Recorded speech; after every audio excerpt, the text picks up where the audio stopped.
Good evening, Bahamas. Coming up tonight in Our News. New details emerge about the impact of Hurricane Dorian. Continuous heavy rains brings extreme flooding to southern New Providence.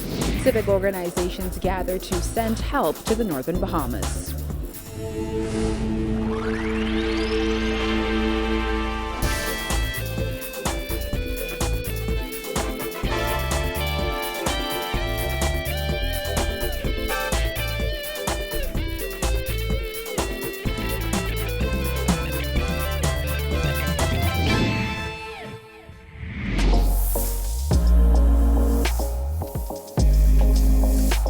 Our News is brought to you by ELAINE.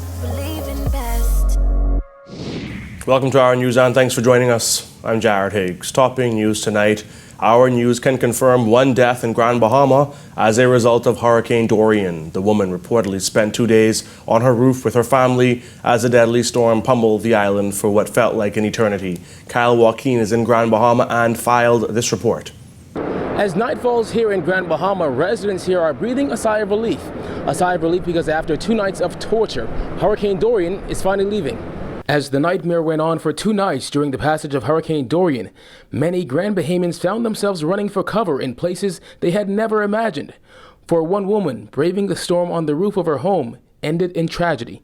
Out of respect for her family, we will not release her name. But well into Tuesday, Hurricane Dorian lingered around.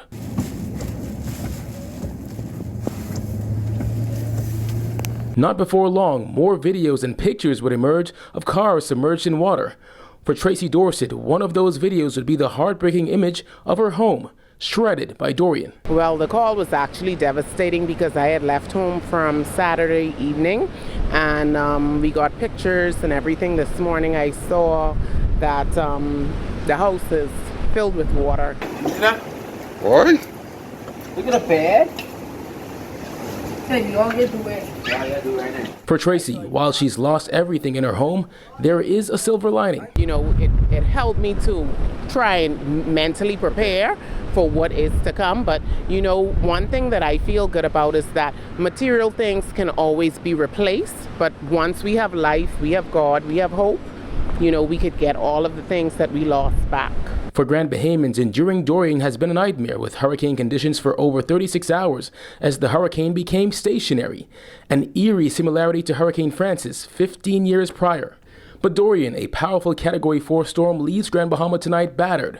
The new fishing hole road that was just weeks away from its official opening dug up. And over at the airport, chilling images of Western Air's terminal. The building, once bustling with activity, now just scraps of metal. Throughout the storm, many would wade through water in search of shelter with belongings in their hand. Rescue crews were up and recommenced their efforts along with volunteers at 8 a.m. The rescue team at the Castle Village Bridge. Right now we're putting the jet skis out of the water because the water's going down and we need to use the payloaders and so forth. For many who made it to safety during the storm, they made do in the lobby of Castaways Resorts and Suites. Actually, the people that came through our front doors, and when they found out that there were no more rooms, we didn't turn them away. We allowed those folks to sleep in the lobby areas, in our boardroom, and in our gym, and we tried to make them as comfortable as possible. Castaways Resorts Director of Operations ELAINE PINDER said the hotel couldn't close its doors to people begging for a place to stay, safe from Dorian. We probably anywhere from maybe 100 to 200 persons just came in. And a lot of them shared rooms with persons that they knew that were staying here. So a lot of them went up to the rooms. Then we had, like Ms. Pinder said, we had a boardroom available for them, the lobby area, our gym. So we kind of accommodated them. And it was the same across the street at a Royal Islander Hotel. But for this Pinder's Point resident, her decision to stay at home was overturned by a relative. My stepfather told us to get out right away, so that's what we did, get out right away. You left immediately? Yeah, so, because we was actually planning to stay, to ride out the storm, but he said how the storm is carrying on, it don't make no sense staying. City of Freeport Chief Councilor Kendall CULMER said he's never seen anything like Dorian. On top of rescuing people to look and see homes still 4 or 5 feet of water in it, it's very saddening. When you got to people who needed rescuing, how were they? Were they on roofs, on cars? Walking. A lot of persons walking as the water started to come down, they're starting to vacate their homes. Even in the middle of Dorian? Yeah, they're just trying to get the comfort right now. Over at Cable Bahamas' headquarters along East Atlantic Drive, rescue efforts were carried out by staff members, eager to save their fellow co-workers. Initially, we had a very skeleton crew, a small number at the office, but the number obviously escalated once persons started to see water enter their homes, and so thankfully we were able to accommodate quite a number of not just staff members but also their families. Now, were there some who you could not get to? There were quite a number of persons who wanted to come to the office, but unfortunately because of all the floods in the roads, they had to seek evacuation elsewhere. And after sitting over Grand Bahama for 2 days, the deadly Hurricane Dorian has begun to make his exit and is expected to be out of Grand Bahama by morning. As the picture of Hurricane Dorian's path of destruction continues to get clearer, National Security Minister Marvin says it is likely the death toll from the storm will increase. Dames also revealed that children were among the dead. This as Health Minister Dr. DUANE Sands confirmed that minors were also among the 21 injured people evacuated from ABACO. Jasmine Brown reports. As the sad reality is, the death toll will likely rise as more is learned about the impact of Hurricane Dorian. The National Security Minister was candid in his comments as he said given the magnitude of destruction, the death toll from Dorian is bound to increase. The chances that we find more persons, dead, those chances are real. And that is a great concern for you. It's certainly a concern for us. This was a crisis of epic proportion, and for us to sit, we want to be responsible, we want to be caring, we want to, as we report these things, we're taking into account, this is the sensitivity around all of this. Dorian tore through ABACO on Sunday as a powerful Category 5 storm. Residents are still feeling the effects from the storm on the island. Prime Minister Dr. Hubert Minnis said 5 people were confirmed dead in ABACO. When asked about those victims today, Dames confirmed children were among the dead. However, he declined to give their ages. Unfortunately, what we're getting, a few of them are children. But we're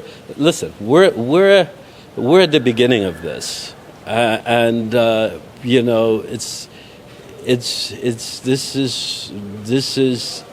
this is a very unfortunate occurrence for us as a country, maybe the worst that we would have experienced, certainly in our lifetime. Dames says officials will not know the full extent of the deaths until full rescue and recovery teams are on the ground. He says while hundreds of defense force and police officers are on the ground, they will be sending in more reinforcements. As those officers are sent in, those injured in ABACO are being evacuated. Our news crews witnessed these injured evacuees being transported through Odyssey Aviation on Monday and Tuesday. Health Minister Dr. DUANE Sands said 21 injured ABACO residents were evacuated by the U.S. Coast Guard on Monday. Dr. Sands says children as young as 7 years old received life-threatening injuries. We have children as young as, I believe, 7, and persons that way up in their 60s or 70s.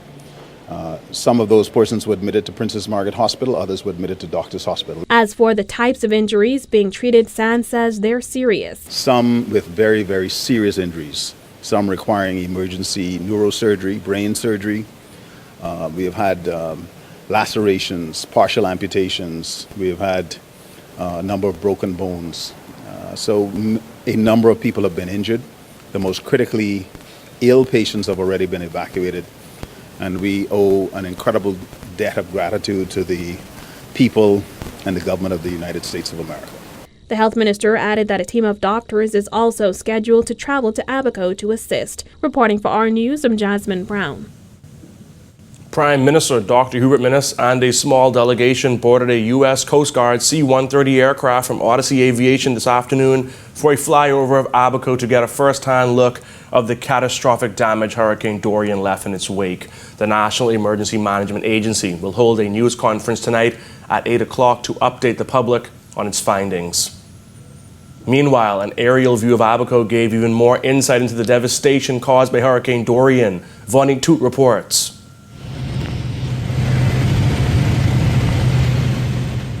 The view from above is heartbreaking ABACO, once a breathtaking beauty and vibrant economy, takes your breath away for a completely different reason in the wake of Hurricane Dorian. The dangerous storm caused death and destruction on the island Sunday, claiming at least 5 lives and leveling homes, hotels, and other buildings. Trees were wiped out and covered in water, while downed utility poles and fallen wires made roads impassable. As the effects of Hurricane Dorian linger, it was a rough plane ride over ABACO as violent winds shook this Cessna Grand Caravan.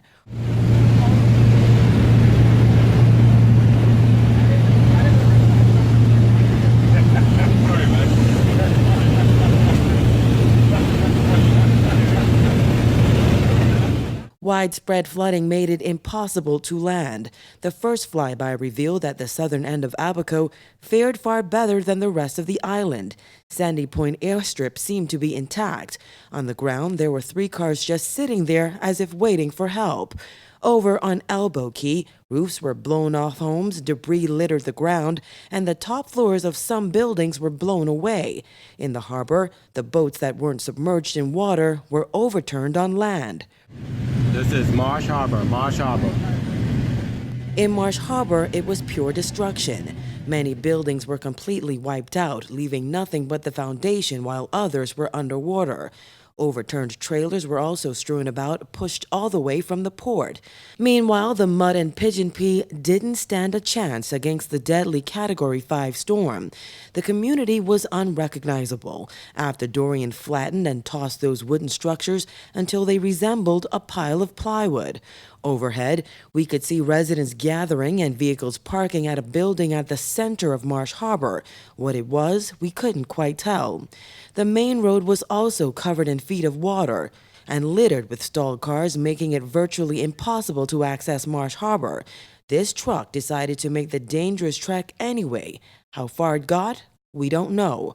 The next stop was Marsh Harbor's airport, whose runway was covered in up to 3 feet of water. Nearby, Odyssey's private airport and Abaco Air were destroyed, while the fire station lost its roof and the air traffic control tower sustained some damage. Despite the rainy conditions overhead, we could also spot U.S. Coast Guard helicopters carrying out rescue missions. Hopetown also experienced significant damage, with some buildings reduced to rubble and boats pushed into the streets. Manager of the Civil Aviation Authority's Safety Oversight Department, Julia Brathwaite-ROLLE, says the aim of the flyby was to assess the condition of Abaco's airports. We need to assess whether or not these airports are going to be capable of being able to handle any traffic, to be able to deal with the aftermath, recovery, bringing in aid. Brathwaite says though they were unable to land, the team got an idea of the trail of destruction left by Dorian. But it has given us an idea of the water damage to the aerodrome in Marsh Harbor, the significant damages to the fire station, as well as it's given us an opportunity to look at the significant damage as it relates to the runways. However, she says adverse weather conditions hampered their efforts to fly over Treasure Key. From what we saw, there is significant damage to the airport, to the fire station, based on what we were able to do. We didn't have an opportunity at that time because of the weather to be able to review Treasure Key Airport. The Civil Aviation Authority also plans to fly over Grand Bahama once the all-clear is given. Reporting for our News, I'm Veronique Tude. The Ministry of Social Services is estimating that more than 70,000 people from Grand Bahama and Abaco will need assistance. Well, we know that from the census of 2010, based on the islands that were named to be affected, we're talking about the possibility of 73,000 persons, which we reduced to be about 21,000 households. And so our plans are based on those numbers. Social Services Minister Frankie Campbell says despite not having a complete assessment of the damage, they believe nearly every household was severely impacted. Officials are still awaiting clearance before sending teams in. In the meantime, Campbell says they are preparing care packages with essentials for people who lost just about everything in the storm. Social Services has mobilized its team and resources Yesterday evening, I was pleased to visit the department on Blue Hill Road to see that our team is busy working hard. They're already packing bags and parcels and non-perishable items and blankets, etc. The things that we know people will need. And so we continue to wait for the all clear. Campbell says while the wait may seem like an eternity for those needing help, they are working as quickly and safely as they can. I can give assurance to persons who are affected, who are desperately waiting for assistance, that we too are desperately waiting for the first opportunity to assist them. We have an idea of what they need. We have an idea of what the numbers are likely to be, and we want to get in there and bring relief.